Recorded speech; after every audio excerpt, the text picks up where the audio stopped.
Welcome to engineers bullet. आज हम इस वीडियो लेक्चर में डिस्कस करेंगे प्रीवियस ईयर के क्वेश्चंस जो कि पूछे जा चुके हैं एसएससी जे इलेक्ट्रिकल के ब्रांच से, मेजरमेंट एंड इंस्ट्रूमेंटेशन के सब्जेक्ट से। ये क्वेश्चंस होंगे 2007 से 15 के बीच में। न्यूमेरिकल जो पार्ट है ये हम इसको डिस्कस करेंगे। पार्ट बी है, पार्ट ए हम ऑलरेडी डिस्कस कर चुके हैं, इसका लिंक आपको डिस्क्रिप्शन सेक्शन में मिल जाएगा। साथ ही जो थ्योरेटिकल क्वेश्चन आए हैं 7 से 15 के बीच में, उसके वीडियो भी अपलोड हो चुके हैं, आप उसे चेकआउट कर सकते हैं। लिंक आपको साइड में मिल जाएगा या फिर नीचे डिस्क्रिप्शन सेक्शन में मिल जाएगा। ये उन स्टूडेंट्स के लिए बहुत इंपॉर्टेंट वीडियो है जो एसएससी जेई की प्रिपरेशन कर रहे हैं, साथ में यूपीपीसीएल की भी तैयारी कर रहे हैं जेई और एई के लिए, एज वेल एज जो students who are preparing for GATE IES. क्योंकि जो क्वेश्चन है न्यूमेरिकल बेस है, थोड़े यूनिक क्वेश्चंस आए हैं और ये सेंट्रल बेस एग्जाम है, तो उसकी इंपॉर्टेंस अपने आप ही बढ़ जाती है जब आप आईईएस या गेट टाइप के कोई एग्ज़ाम देते हो जो सेंट्रल बेस होते हैं। साथ में ये उन सब्जेक्ट्स जो स्टूडेंट्स हैं आपके जो इंस्ट्रूमेंटेशन से हैं, आपके इलेक्ट्रिकल ब्रांच से हैं या इलेक्ट्रॉनिक ब्रांच से हैं, उनके लिए काफ़ी इंपॉर्टेंट वीडियो है, तो आप इसे डू चेकआउट कीजिए। चलिए हम शुरू करते हैं without further audio. First question आपका आ रखा है। क्वेश्चन आपका डायरेक्ट है, वैसे क्वेश्चन में जनरली क्वेश्चन डायरेक्ट आता है, लेकिन थोड़ा सा इनडायरेक्ट पूछा है। इसमें पूछा गया है एक रेजिस्टेंस हमें दे रखा है, 50 वोल्ट सोर्स हमें दे रखा है उसके अक्रॉस में, यानी रेजिस्टेंस दे रखा है, उसके अक्रॉस में 50 वोल्ट सोर्स है आपका, 50 वोल्ट का सोर्स है हमारा, और रेजिस्टेंस हमें दे रखा है। हमें रेजिस्टेंस नहीं बताया कितना है, पर उसकी हमें कलर कोडिंग दे दी। तो आपने पता होगा, 12th में आपने पढ़ा होगा कलर कोडिंग के बारे में। तो अब इसमें मैंने चार्ट दे रखा है आपको। हमें अभी यहाँ पे सिर्फ 2 के रिलेटेड ही चाहिए और हमें एक मल्टीप्लायर चाहिए, ठीक है। इसका अगर आपको याद हो, इसके अलग अलग तरीके थे याद करने के पूरे चार्ट को। जो मुझे आसान लगता है वो मैं आपको बता देता हूँ। वो होता है BB Roy, Great Britain very good wife, ठीक है। मैं फिर से डिस्कस करता हूँ। B Roy, Great Britain very good wife, ठीक है। तो जो शुरुआत होती है ब्लैक से होती है आपकी, फिर आती है ब्राउन, फिर रेड, फिर आपका ऐसे नंबर सीरीज चलती है। ये क्वेश्चन पूछा जा चुका है एक बार वेस्ट बंगाल के जेईई के एग्ज़ाम में, कि जो ब्राउन होता है उसका जो आपका टॉलरेंस होता है वो कितना होता है आपका। ब्राउन का जो टॉलरेंस होता है वो क्वेश्चन पूछा जा चुका है आपका, तो टॉलरेंस भी आपको पता होने चाहिए इसके, ठीक है। तो चलिए सीधा देख लेते हैं क्वेश्चन में करना क्या, कुछ नहीं करना, आपको पकड़ना है रेड का कितना है आपका कलर कोडिंग के हिसाब से, आपका है आपका 2, ऑरेंज का है 3 है, और 2 बार बोला है ऑरेंज को, ठीक है। तो जो जो सेकंड थर्ड होगा, जो दूसरी बार जो 3 यूज़ हो रहा है, वो क्या होगा, पावर भी जाएगा। ये है आपका 10⁻0 आपका है, ये मल्टीप्लायर है 10⁻0, ये 10⁻1, ये 10⁻2, ऐसे चलते हैं आपके, इंक्रीज करते जाएंगे, ठीक है। सिल्वर का टॉलरेंस कितना होता है, 10% होता है आपका। तो फॉर्मूला लगा लीजिए, 23 इंटू में 10⁻2 और 3 इंटू में 10⁻3 प्लस माइनस में 10%। तो बस आपको पता होना चाहिए कि कितना 10% है आपका। 20700 आपका हो गया, प्लस में 10% हो गया आपका 2300 आपने ऐड कर दिया इसमें 10% में, ठीक है। 23,000 में 2300 ऐड कर दिया आपने और माइनस कर दिया, तो इतना आ गया, ठीक है। तो करंट आपको कैलकुलेट करना है, V/R लग दिया 50/20.7, 2.41 milliampere is the correct answer. तो नेक्स्ट क्वेश्चन में चलते हैं हम। नेक्स्ट क्वेश्चन में पूछा गया एक वाट मीटर दे रखा है, इसकी रेटिंग मार्क कर रखी है 15 एम्पियर बाय 30 एम्पियर, और उसकी वोल्टेज रेटिंग है इतनी। इसकी स्केलिंग मार्क कर रखी है, जो मैक्सिमम है वो है 4500 वाट की। जब मान लीजिए उस मीटर को हम कनेक्ट कर रहे हैं 30 एम्पियर में 600 वोल्ट पे रेटिंग पे कर रहे हैं, तो जो इंडिकेट कर रहा है वो कर रहा है आपका 2000 वाट पे। तो क्वेश्चन पूछा गया कि एक्चुअल पावर सर्किट में क्या है। ये 2013 का क्वेश्चन है एसएससी जेईई का। तो चलिए देख लेते हैं इस क्वेश्चन को।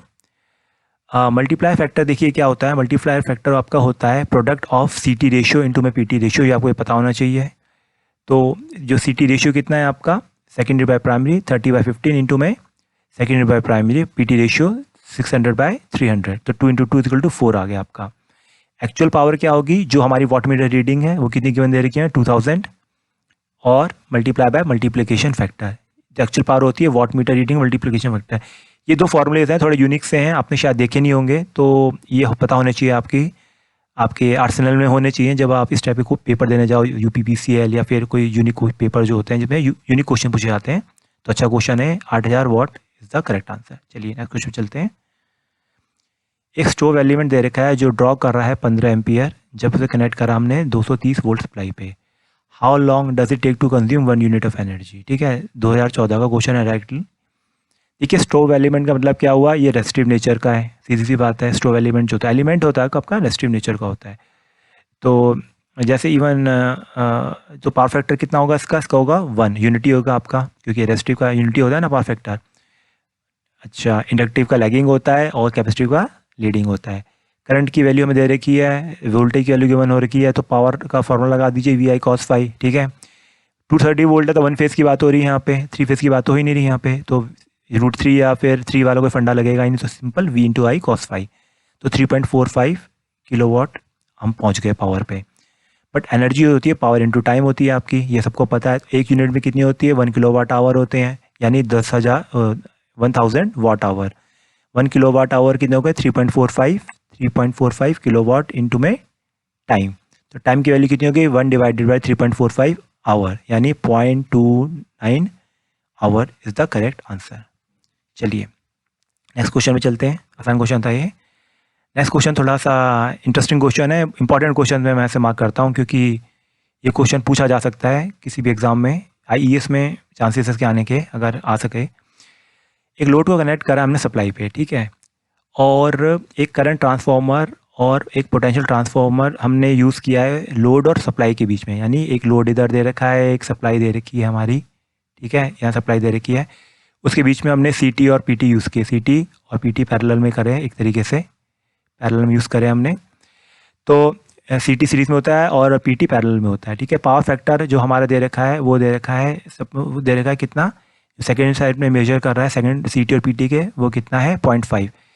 तो भाई वोल्टेज और करंट के बीच में तो होता है पावर फैक्टर, तो CT क्या कैलकुलेट करे, करंट, और PT कर रहा है वोल्टेज, तो पावर फैक्टर वो बता रहा है 0.5 है। ठीक है, फेस एंगल एरर जो CT का है वो हमें गिवन दे रखा है और PT का दे रखा है 0.7, यानी CT का 0.4 0.7। क्वेश्चन में पूछा गया है पावर फैक्टर लोड का क्या होगा, 2012 क्वेश्चन है, अच्छा क्वेश्चन है। देखिए सेकेंडरी साइड पे जो पावर फैक्टर आपका दे रखा है वो हमें गिवन है 0.5, तो भैया ट्रू वैल्यू जो फेस एंगल की वो कितनी होगी, cos इनवर्स 0.5 यानी 60 डिग्री। चलिए नेक्स्ट चीज़ पे आते हैं। फेस एंगल इंट्रोड्यूस करा CT ने 0.4 डिग्री, फेस एंगल एरर जो इंट्रोड्यूस किया PT ने 0.7 डिग्री, तो टोटल फेस एंगल एरर कितना होगा, ये दोनों का समीशन होगा, ये इंपॉर्टेंट पॉइंट है, आपको पता होना चाहिए। ठीक है, दोनों का जो फेस एंगल एरर होगा, this is summation of the CT and PT। तो टोटल फेस एंगल कितना हो गया, एंगल एरर कितना हो गया, फेस एंगल हो गया 60 डिग्री, हमें पता है, निकाल लिया था हमने, और 1.1 डिग्री, तो 61.1 डिग्री। तो पावर फैक्टर कितना हो गया, cos 61.1 degree is the right answer. चलिए नेक्स्ट क्वेश्चन में चलते हैं।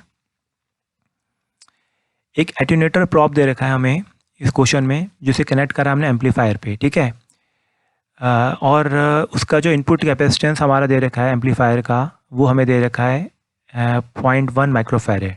ठीक, तो value of see that must be connected across 100 kilo ohm, यानी हमारे कैपेसिटेंस हमें निकालना है इसके अक्रॉस में, उसकी कितनी वैल्यू होगी, जब हमें पता है कि यहाँ पे जो कैपेसिटेंस हमने कनेक्ट किया है एम्पलीफायर का, जो इनपुट कैपेसिटेंस है उसकी वैल्यू है 0.1 माइक्रोफैरेड।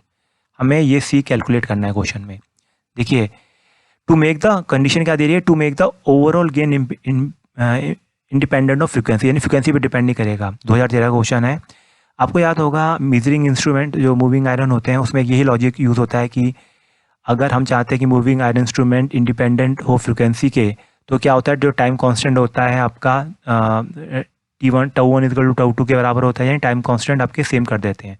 बस यही लॉजिक यहाँ पे यूज़ किया गया है, यानी for making gain independent of frequency, जो टाइम कांस्टेंट है RC नेटवर्क के शुड बी इक्वल। तो भाई RA इंटू में CA equal to RB into CB। RA कितना है आपका, आपके RA है 10 किलो ओम, CA कितना है 0.1 माइक्रोफैरेड हमें गिवन है, RB की वैल्यू कितनी है हमारी 100 किलो ओम। ठीक है, और CB हमें कैलकुलेट करना है, बस कैलकुलेट करिए, वैल्यू पुट कीजिए, आंसर आ गया 0.01 microfarad is the correct answer, option number A। चलिए नेक्स्ट क्वेश्चन में चलते हैं। एक लेसाजस पैटर्न दे रखा है हमें ऑसिलोस्कोप का, जिसमें 5 हॉरिजॉन्टल टेंजेंसी दे रखी है, 2 वर्टिकल टेंजेंसी दे रखी है। फ्रिक्वेंसी हॉरिजॉन्टल इनपुट की दे रखी है हमें 100 हर्ट्ज। फ्रिक्वेंसी वर्टिकल इनपुट पे क्या होगी, 2015 का क्वेश्चन है ये, मतलब ज़्यादा टफ क्वेश्चन नहीं है, डायरेक्ट है, आपको फार्मूला पता होना चाहिए। जो FY जो फ्रिक्वेंसी Y एक्सिस पे और frequency Y axis equal to to the ratio of number of horizontal tangencies upon में नंबर ऑफ वर्टिकल टेंजेंसीज। ठीक है, तो हॉरिजॉन्टल टेंजेंसीज हमारी नोन है, हमारी स्टैंडर्ड दे रखी है। ठीक है, तो 100 हमें गिवन हो रखा है, हॉरिजॉन्टल इनपुट पे कितना दे रखा है, हमें 100 दे रखा है। ठीक है, और हमारे जो वो दे रखा है हॉरिजॉन्टल टेंजेंसी दे रखी है वो 5 दे रखी है हमें, वर्टिकल कितनी दे रखी है हमें 2 दे रखी है। ठीक है, ये आपकी जो एक्स एक्सिस के राउंड पे जो आ रही है जो वैल्यू, ये वो वाली है स्टैंडर्ड जो हमें वैल्यू गिवन दे रखी है। तो हमें एफ अननोन कैलकुलेट करना है। एफ अननोन हमें कैलकुलेट करा, वो कितना आया, वो आ गया 2500 हर्ट्ज या 2.5 किलो हर्ट्ज। नेक्स्ट क्वेश्चन चलते हैं, ये अच्छा क्वेश्चन है, इसको देख लेते हैं। 2015 क्वेश्चन आया है ये। एक CRO स्क्रीन दे रखी है आपकी जिस पे 10 डिवीज़न है हॉरिजॉन्टल स्केल पे आपके, चलिए, और आपका जो वोल्टेज सिग्नल दे रखा है वो दे रखा है आपका 5 sin 314t + 45 डिग्री। ठीक है, वोल्टेज सिग्नल दे रखा है। इसको मैंने एग्जामिन करा है लाइन बेस सेटिंग से। लाइन बेस सेटिंग में 5 मिलीसेकंड पर डिवीजन। ठीक है, the number of cycle of signal displayed on the screen will be, number of cycle कितनी होगी। देखिए जो CRO है, CRO टॉपिक मैंने पूरा का पूरा डिटेल में कवर करा है, एक लेक्चर है जिसमें थियोरेटिकल क्वेश्चन कवर किए गए हैं इसी के SSC JEE के इंस्ट्रूमेंटेशन से रिलेटेड, SSC JEE के। उसका लिंक आपको अभी यहीं साइड में मिल जाएगा या डिस्क्रिप्शन सेक्शन में दे देंगे, आप वहाँ ज़रूर चेकआउट कीजिएगा। तो अगर आप वो देखेंगे तो आपको पता चल जाएगा कि क्या लॉजिक यहाँ पे यूज़ हो रहा है। अदरवाइज अगर नहीं भी पता, मैं उस तरीके से भी आपको करा देता हूँ। देखिए क्वेश्चन में क्या करना है, वोल्टेज आपको दे रखी है कि 5 sin 314t + 45 डिग्री। तो ओमेगा की वैल्यू आपकी पता है आपको, सीधी बात है, 5 sin ओमेगा टी, ये ओमेगा है ना आपका, ओमेगा टी है। ओमेगा कितना होता है 314 रेडियन पर सेकेंड। ठीक है, तो फ्रिक्वेंसी कितनी होगी 314/2 पाई। फ्रिक्वेंसी कितनी में आती है, हर्ट्ज में आती है। ठीक है, 314/2 × 3.4 कितना आ गया 50 हर्ट्ज। हमने फ्रिक्वेंसी कैलकुलेट कर दी। तो टाइम पीरियड कितना आ गया आपका, टाइम पीरियड आ गया 1/f 20 मिलीसेकेंड। 50 हर्ट्ज के लिए 20 मिलीसेकेंड होती है, पावर इलेक्ट्रॉनिक्स का लॉजिक है, सिंपल। ठीक है, अब देखिए क्वेश्चन में क्या पूछा, उसने पूछा है कि नंबर ऑफ साइकिल्स। तो देखो भाई, नंबर ऑफ साइकिल निकालने के लिए आपका फॉर्मूला क्या होता है, अगर आपने ये लॉजिक आपका कंट्रोल सिस्टम में भी आता है, जब आप निकालते हो नंबर ऑफ साइकिल्स कैलकुलेट करते हो तो टोटल टाइम अपॉन में टाइम पीरियड होता है। तो अब हमें टोटल टाइम नहीं पता, टोटल टाइम निकालने के लिए क्या है, आपको दे रखी है 5 मिलीसेकंड पर डिवीज़न। ठीक है, मल्टीप्लाई कर दो उसको, कितने टोटल डिवीज़न की बात कर रहा है, इट हैज़ 10 डिवीज़न। तो हमारा क्या निकल जाएगा, हमारा टाइम निकल जाएगा, number of division on a scale into में बेस सेटिंग, यानी 5 मिलीसेकंड पर डिवीज़न। डिवीज़न से डिवीज़न कैंसिल आउट हुआ तो कितना हो गया 50 मिलीसेकंड। तो टोटल टाइम हमारे कितना दे रखा है, हमारे टोटल टाइम हमें दे रखा है 50 millisecond divide by time period, 50 divide by 20 is equal to 2.5 cycle. That is C is the correct answer. So if you like our video, then please subscribe our channel, like and share. Thank you very much students for watching this video. For more such kind of videos, and you can give your valuable feedback in the comment section, and keep watching Engineers Bullet.